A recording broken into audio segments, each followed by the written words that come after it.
Hello everyone, myself Liza from class 10C and I am here to present my topic distribution of forest and community conservation.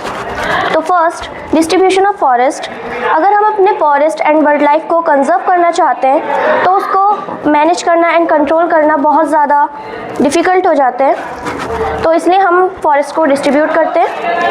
India में forest को 3 categories में distribute किया गया है।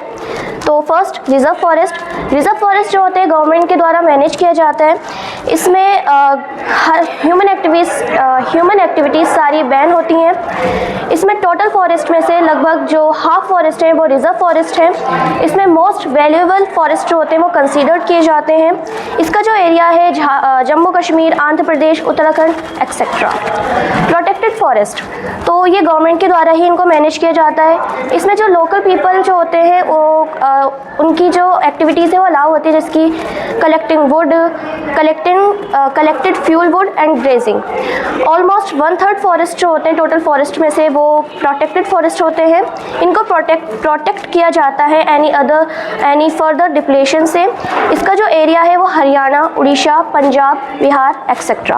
अनक्लास forest जो होते हैं इनको मैनेज किया जाता है both private individual and government के द्वारा। इसमें सारी ह्यूमन एक्टिविटीज़ जो होती है वो अलाउ होती हैं। इसमें ज़्यादातर वेस्टलैंड एंड लो वैल्यू के जो फॉरेस्ट होते हैं वो आते हैं। इसका जो एरिया है नॉर्थ ईस्टर्न स्टेट्स एंड कुछ पार्ट जो है गुजरात का वो आता है। जो रिजर्व फॉरेस्ट होते हैं और जो प्रोटेक्टेड फॉरेस्ट होते हैं उनको कलेक्टिवली परमानेंट फॉरेस्ट कहा जाता है। मध्य प्रदेश में सबसे ज़्यादा परमानेंट फॉरेस्ट पाए जाते हैं जो कि लगभग 75% है। कम्युनिटी कंजर्वेशन, तो जो लोकल कम्युनिटीज़ हैं वो भी गवर्नमेंट के साथ बहुत ज़्यादा स्ट्रगल कर रही हैं वर्ल्ड लाइफ को कंजर्व करने के लिए। तो जो भी क्योंकि जो फॉरेस्ट एंड वर्ल्ड लाइफ में कोई भी डिस्टर्बेंस होती है तो उनके लाइवहुड पे बहुत ज़्यादा इफेक्ट पड़ता है, जिसकी वजह से जो लोकल कम्युनिटीज़ हैं या जो ट्राइबल ग्रुप्स हैं वो प्रोटेस्ट एंड स्ट्रगल करते हैं। तो ऐसी कुछ प्रोटेस्ट एंड स्ट्रगल है लोकल कम्युनिटीज़ के द्वारा, जिसकी सरिस्का टाइगर रिजर्व में जो कि राजस्थान में है, वहाँ पे जो विलेजर्स थे उन्होंने माइनिंग के खिलाफ प्रोटेस्ट किया था। और जो अलवर डिस्ट्रिक्ट है जो कि राजस्थान में है, उसमें जो 1200 हेक्टेयर का जो फॉरेस्ट था, वहाँ के जो लोकल पीपल थे उन्होंने भैरवदेव दाकव सेंचुरी के नाम से उसको डिक्लेयर कर दिया था और उन्होंने अपने खुद के रूल एंड रेगुलेशन सेट किए थे उसको प्रोटेक्ट करने के लिए। चिपको मूवमेंट जो कि हिमालयाज़ में सक्सेसफुली कंडक्ट हुआ था और वहाँ पे डिफॉरेस्टेशन को अबॉलिश किया गया था और अफॉरेस्टेशन को अपनाया गया था।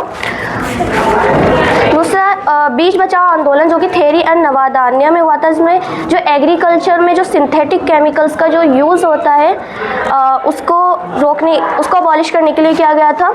जॉइंट फॉरेस्ट मैनेजमेंट में इसमें जो लोकल कम्युनिटीज़ हैं उसको डिग्रेड फॉरेस्ट को रिस्टोर करने के लिए इसमें जो लोकल कम्युनिटीज़ हैं उसको इन्वॉल्व किया गया था, जो डिग्रेड फॉरेस्ट है उनको रिस्टोर करने के लिए। तो सबसे पहले 1988 में इसको पास किया गया था उड़ीसा में और इसमें जो लोकल कम्युनिटीज़ हैं उन्होंने बहुत ज़्यादा योगदान दिया था और इन रिटर्न उनको टिम्बर बेनिफिट्स दिए जाते थे और फॉरेस्ट में से जो भी हार्वेस्ट होता था उसमें से कुछ हिस्सा उनको दे दिया जाता था। फिर सेक्रेड ग्रुप्स, तो ये forest of God and goddess होते हैं, तो इसमें कुछ पार्ट होता है फॉरेस्ट एंड वर्ल्ड लाइफ का, जिसको टच किए बिना छोड़ दिया जाता है क्योंकि कुछ लोग हैं जो उसको अपने कल्चर एंड रिलीजन का एक पार्ट मानते हैं। इस फॉरेस्ट को हम वर्जिन फॉरेस्ट भी कहते हैं। इसका एग्जाम्पल है जैसे कि मुंदाज एंड सांथाल ट्राइबल्स हैं छोटा नागपुर रीजन के, वो महुआ एंड कदम्बा ट्रीज़ को प्रोटेक्ट करते हैं। उड़ीसा और बिहार के जो ट्राइबल्स हैं वो टमराइंड एंड मैंगो जो होते हैं उनको अपने वेडिंग रिचुअल का पार्ट मानते हैं, तो वो उनको प्रोटेक्ट करते हैं। मंकीज़ को प्रोटेक्ट किया जाता है और जो बिश्नोई कम्युनिटी है राजस्थान की, वो चिंकारा, नीलगाय और पिकॉक्स को अपने कम्युनिटी का पार्ट मानते हैं और उनको प्रोटेक्ट करती है। Thank you.